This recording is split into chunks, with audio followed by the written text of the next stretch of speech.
Rome called it a border camp, not a city. A camp.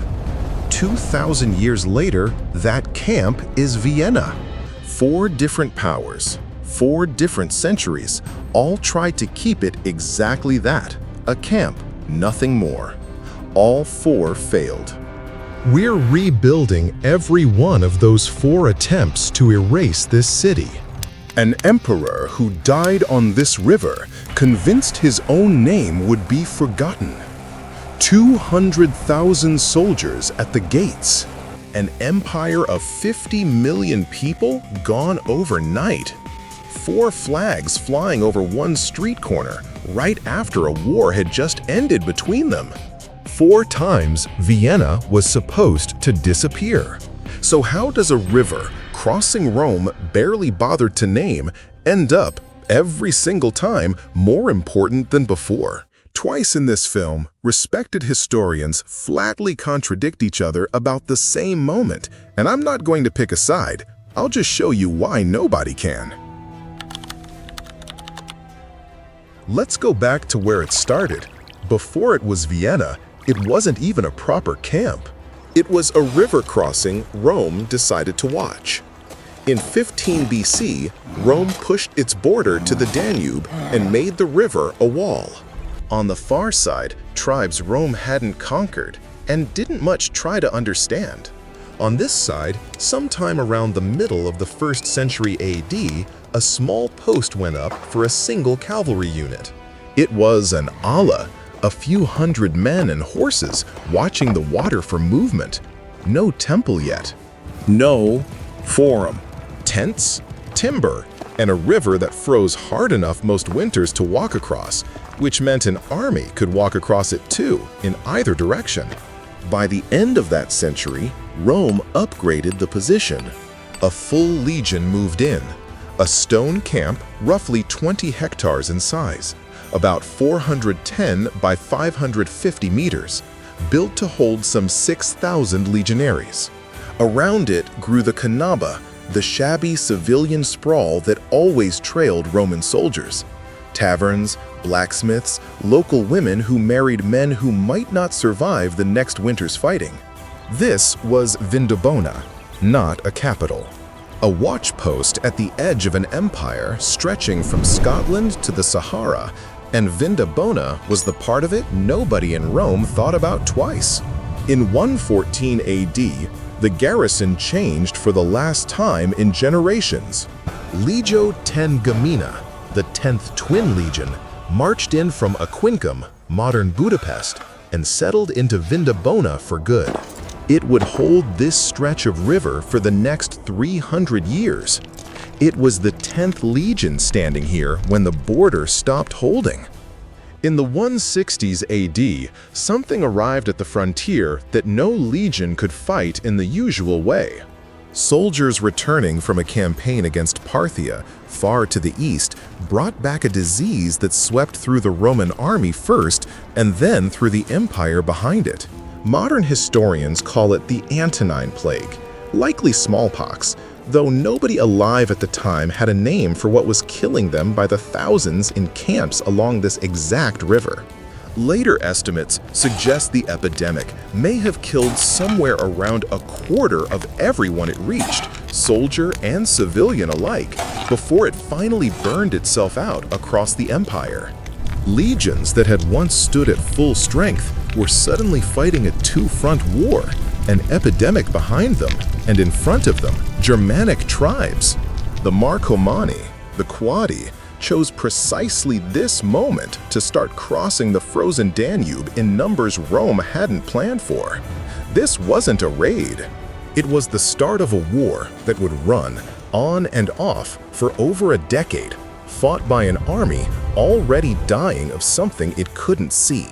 One battle from that war became legend on its own, and it's worth pausing on because even ancient writers couldn't agree on what actually happened.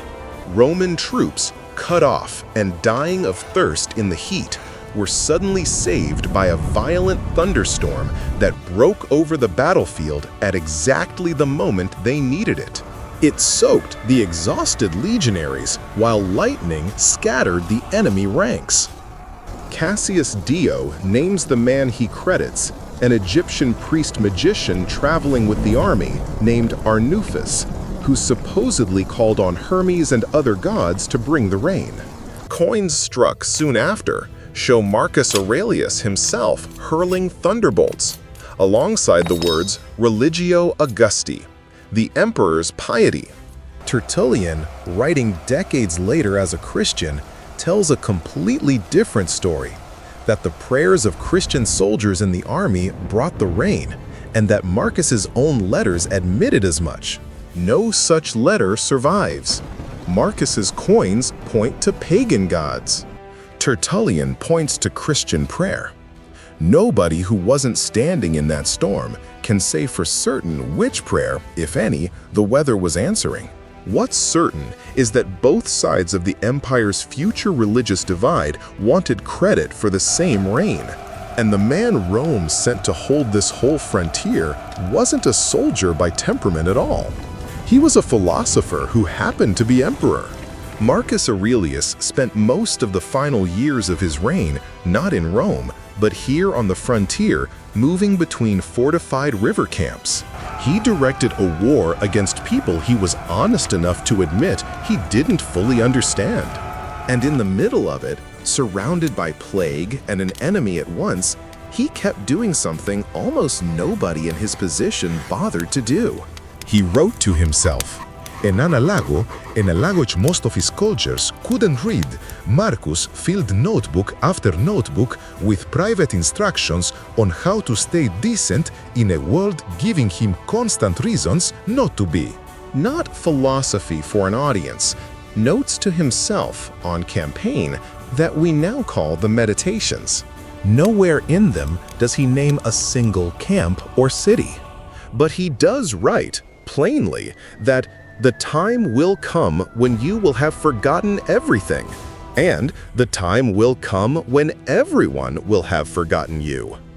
The same book that tells anyone who reads it, centuries later, that ambition, reputation, even his own name, would eventually be forgotten by everyone. Here's a real point of dispute, and it's worth being honest about it. Tradition, drawn from later Roman writers, places his death here in Vindobona on March 17, 180 AD. But Tertullian, who was alive far closer to the events, points instead to Sirmium, further down the same river. Modern historians remain genuinely split, and recent scholarship has gone back to weigh the literary evidence against what archaeology can actually confirm. Nobody has settled it, and we're not going to pretend otherwise. Somewhere on this exact river, at the edge of the world, he ruled, in a war he considered pointless before it started. The most powerful man alive sat in a tent and wrote that even his own name would fade. His son, Commodus, who succeeded him, would be remembered as one of the worst and most erratic emperors Rome ever produced, a man more interested in fighting as a gladiator than governing. With him, the era later historians called the Age of the Five Good Emperors quietly ended. On this same river, Marcus was right about almost everything. He was wrong about one thing. This place did not fade with him. But an emperor dying at a border post doesn't make a border post a city. That took another century, and it still wasn't a capital of anything. By the early 3rd century, the record suggests around 212 AD, though the single inscription that confirmed it has since been lost. Vindobona was finally upgraded to a municipium. That meant a self-governing town, second-rank status, with its own local council instead of a legion running everything. 200 years for a river camp to become an actual town. 12 more centuries before anyone would call it a capital. Rome eventually left. Empires always do. Legions were pulled back, borders redrawn, and within a couple of centuries, the western half of Rome's empire had collapsed entirely. But something had already been decided on this stretch of river that nobody standing in Vindobona could have predicted. This crossing point mattered too much to ever be allowed to simply fade away. The next power to learn that lesson would come from the east, and it would come twice. 1,300 years passed. Kingdoms rose and fell around this same river crossing, and by the 16th century, it had a new name and a new job. Vienna wasn't guarding a border between Rome and the unknown anymore.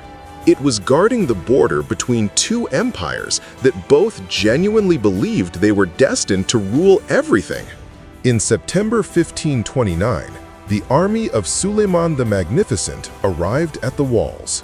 How large that army actually was, nobody can say with confidence.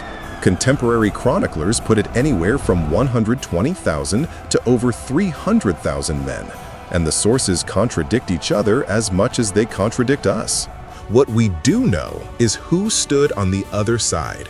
A garrison of roughly 20,000 to 23,000 soldiers defending a city Suleiman expected to take within days. He planned to use tunnels packed with gunpowder to blow open the walls rather than wait out a long blockade. Under the command of Niklas Graf Salm, the defenders dug counter-tunnels of their own, meeting the miners underground in the dark.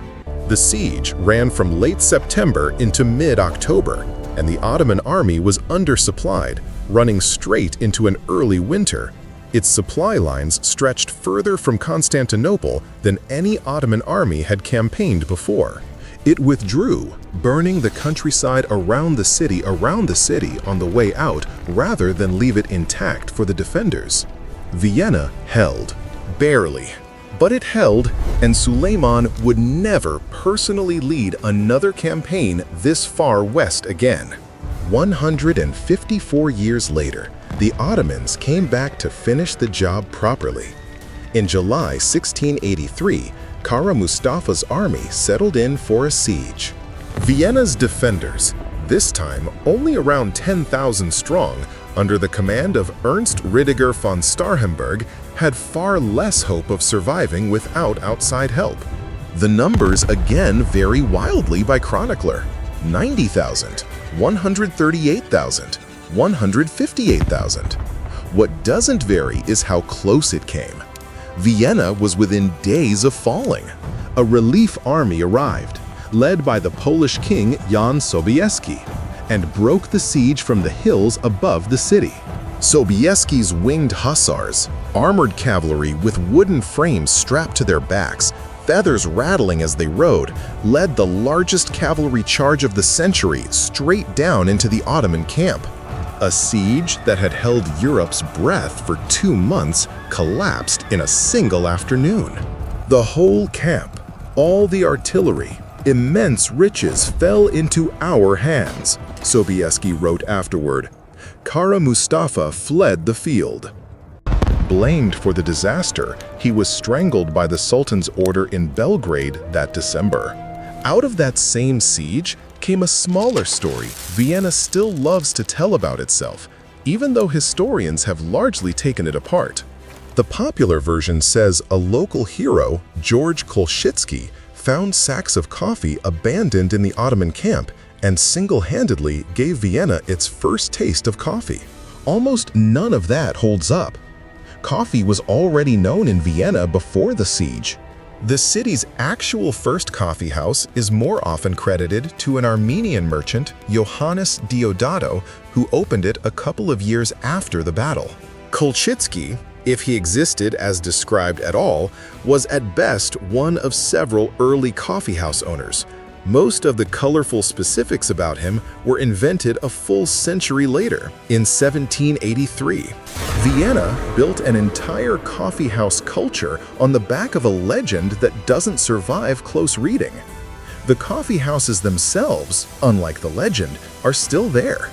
2 sieges, 2 centuries apart. 2 moments when the entire balance of power on the continent hinged on whether one river-crossing city held its walls a few days longer.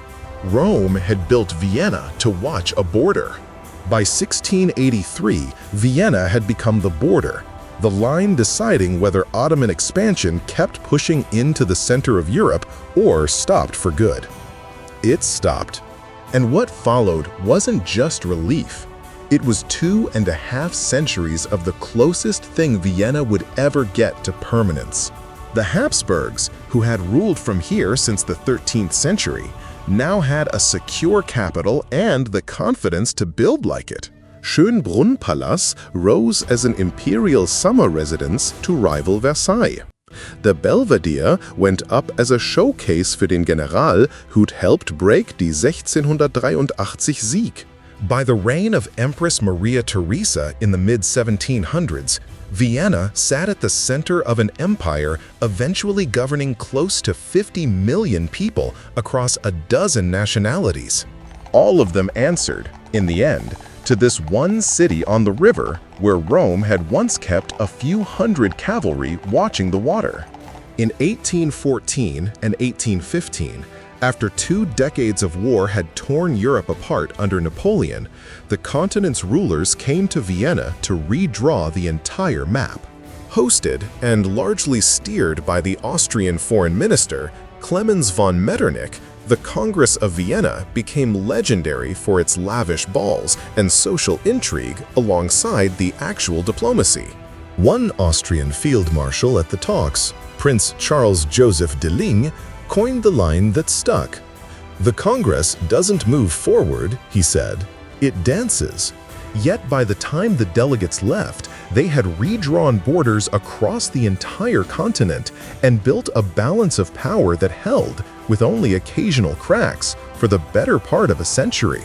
There was no general European war on this scale again until 1914. A city that started as a place to watch a river was now the place where the future of an entire continent got decided over dinner. In the 19th century, the medieval walls that had stopped 2 Ottoman sieges came down entirely. They were replaced by the Ringstrasse, a 5-kilometer boulevard of opera houses, museums, parliament buildings, and university halls circling the old center. It was opened by Emperor Franz Joseph on May 1, 1865. This was Vienna announcing, in stone, that it had stopped being a fortress and become something else entirely, the intellectual and artistic capital of an empire that considered itself permanent. And for a genuine golden stretch, that capital produced an almost unreasonable concentration of people who would go on to shape the modern world. Mozart wrote and premiered some of his greatest work here. Beethoven spent most of his adult life in the city, composing symphonies that would outlive every empire discussed so far in this video. By the turn of the 20th century, a Viennese neurologist named Sigmund Freud was seeing patients in an apartment not far from the Ringstrasse. Session by session, he was building an entirely new way of thinking about the human mind. A group of painters and architects who called themselves the Vienna Secession broke from the empire's official art establishment entirely, declaring on their own exhibition hall that every age deserves its own art. Vienna wasn't just a capital administering an empire anymore. It had become one of the handful of cities on Earth where the next century's ideas were quietly being invented. For a while, that looked true. But an empire governing a dozen nationalities from one city was always a harder machine to keep running than the palaces suggested. And the very diversity that made Vienna so extraordinary a capital was, underneath the balls and the boulevards, the same diversity that would eventually help pull the whole structure apart. Permanence is exactly what the 20th century was about to take away from Vienna, twice over, in less than 30 years. The first collapse came fast, and it came from a war Vienna's own empire had started. On November 11, 1918, the same day the fighting on the Western Front finally stopped, the last Habsburg emperor, Karl, signed a declaration renouncing his role in affairs of state. He didn't formally abdicate the throne outright.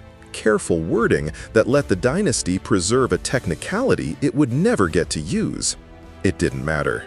After 4 years of a war that had bled the Austro-Hungarian Empire dry, the empire simply stopped existing. Overnight, Vienna went from being the capital of 50 million people to being the capital of a small, landlocked republic of roughly 6 million. It was a head built for a body that had just been amputated. The palaces stayed. The opera stayed. Runaway inflation followed within a few years, wiping out savings across the new republic. The population that had once administered a dozen nationalities from these buildings woke up governing one small country, uncertain it could even feed itself through the winter. For the next decade and a half, under a socialist city government history remembers as Red Vienna, the city rebuilt itself around enormous public housing projects.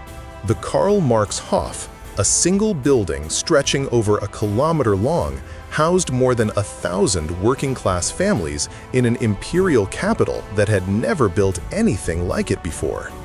All of this happened even as the country around the city edged toward collapse and, eventually, civil conflict. Vienna, an imperial capital with nowhere left to be imperial, invented a second identity out of what was left. Then, on the night of March 11th into March 12th, 1938, German troops crossed into Austria. Within a day, the Anschluss was complete. Austria absorbed whole into the Third Reich. And Vienna, capital of an empire only 2 decades earlier, capital of an independent republic since then, lost even its own name. The country became the Ostmark, a medieval label dug up and reused. Vienna itself was downgraded to a Reichsgau, an imperial district. Not a capital, a district. Almost the same word Rome might have used for a border post 2,000 years before. One city. 19 centuries apart, demoted twice to the exact same status. Not a capital, a district on someone else's map. In 1934, before any of this, Vienna held close to 1.9 million people, more than a quarter of Austria's entire population. Among them, roughly 170,000 Jewish residents, and another 80,000 or so of mixed Jewish-Christian background. Part of one of Europe's oldest and most established Jewish communities. What followed the Anschluss was immediate. Within the first 9 months, roughly 25,000 of Vienna's Jewish residents had already left the city. By May 1939, the total had reached close to 98,000, one of the fastest forced displacements of any European capital in the 20th century. Behind that number was a single, specific decision, repeated close to 100,000 separate times. A family would stand in an apartment they might have lived in for generations, deciding almost overnight whether staying was survivable at all. History hasn't kept one name for us to follow through this, only the number, and the fact that it was never one decision. It was tens of thousands of them, made under threat by people who had built entire lives in this city and now had days, sometimes hours, to leave it behind. They scattered to Britain, to Shanghai, to Palestine, to the United States, to anywhere that would issue a visa in time. Vienna, capital twice over in its own history, had become a city its own residents were fleeing.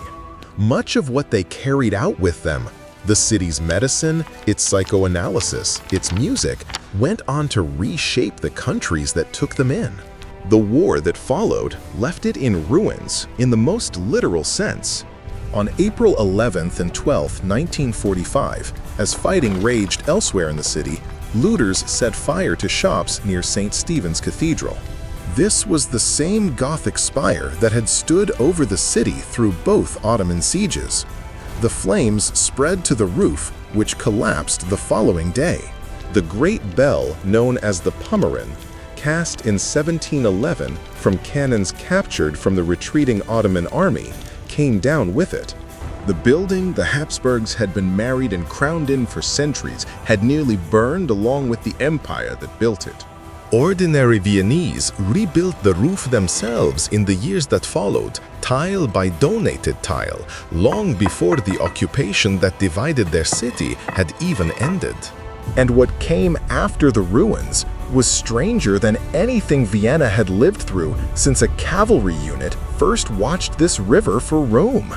In 1945, with Germany defeated, the four victorious Allied powers, the Soviet Union, the United States, Britain, and France, divided Austria into occupation zones, exactly as they were doing in Germany itself.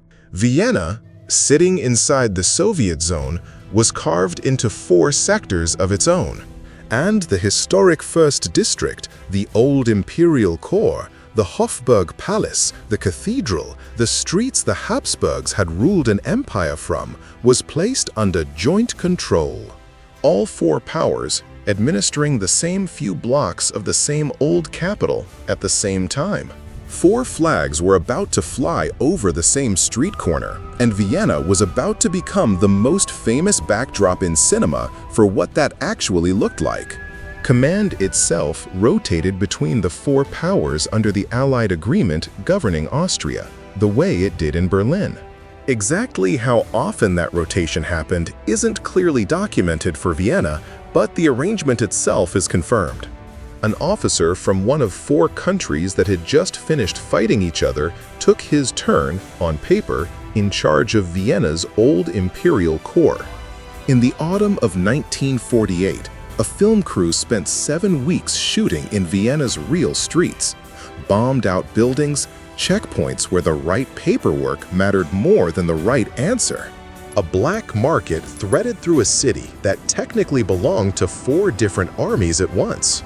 The result was The Third Man, a story about a man selling diluted penicillin through the sewers beneath a divided city, chased between zones that changed jurisdiction from one block to the next.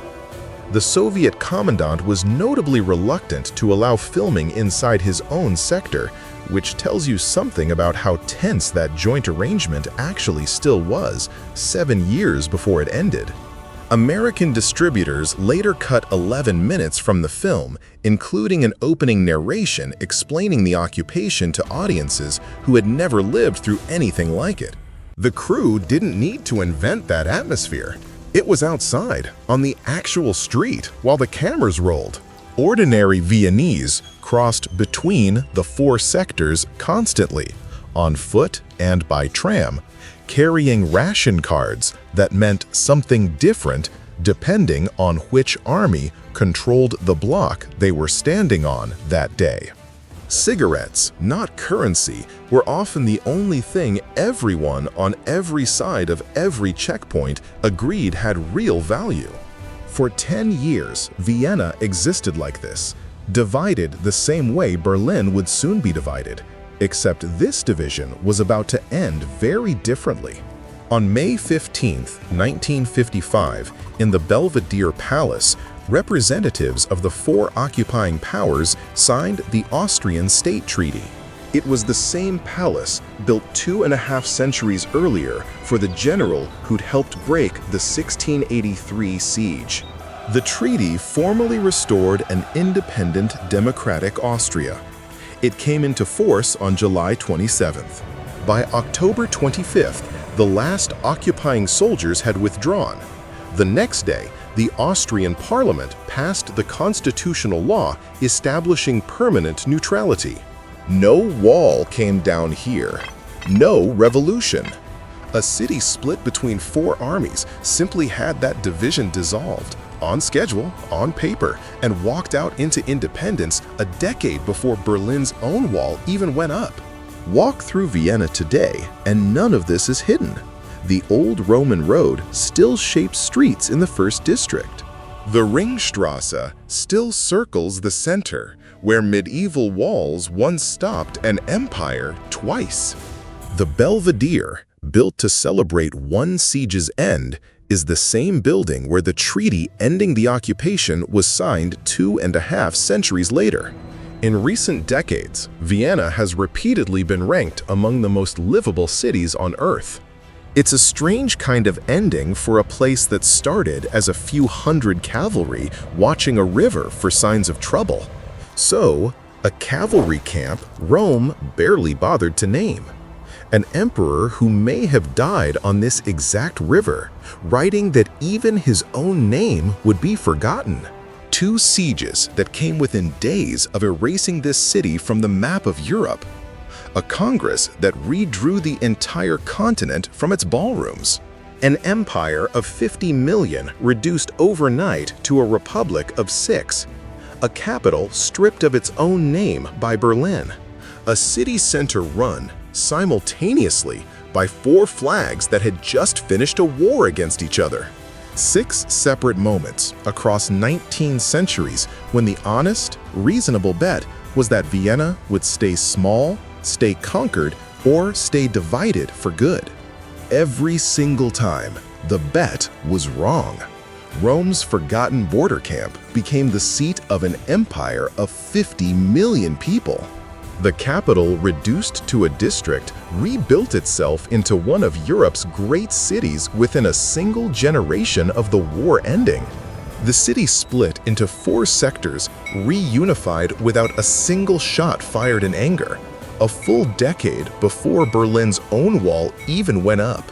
Berlin, divided the exact same way, split by the exact same 4 powers, in the exact same decade, needed 44 more years and a falling wall to get what Vienna got peacefully in 10. Next time, we go there, to the city that couldn't reunify quietly. There's a small irony worth sitting with. Somewhere on this river, 19 centuries ago, an emperor wrote privately that his own name would eventually be forgotten by everyone. Nothing built by human hands, no matter how great, was built to last, he believed. He was writing about himself. It turned out he was describing every empire that ever tried to own this city afterward, and none of the places that tried to erase it. Rome forgot Vindobona's name for a while. Vindobona did not forget how to become Vienna. As always, we'll see you in the past. What actually got to me making this one wasn't the sieges. It was how many times Vienna got told, in writing, in law, in a change of name on a map, that it was finished, and how little any of that ended up mattering. An empire can lose 50 million people overnight. A capital can be renamed a district by the same country that once called it a capital. A city can be split 4 ways by armies that had just tried to kill each other. None of that turned out to be the part that decided anything.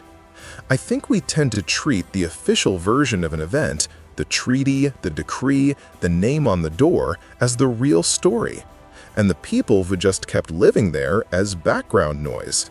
Vienna's whole history argues the opposite. The paperwork changed constantly. The place people rebuilt, cup of coffee at a time, roof tile at a time, didn't. I don't know if that's a comforting thought or an uncomfortable one. Probably depends on which side of the paperwork you're on. Either way, thanks for spending this stretch of time in the past with me. I'll see you in the next one.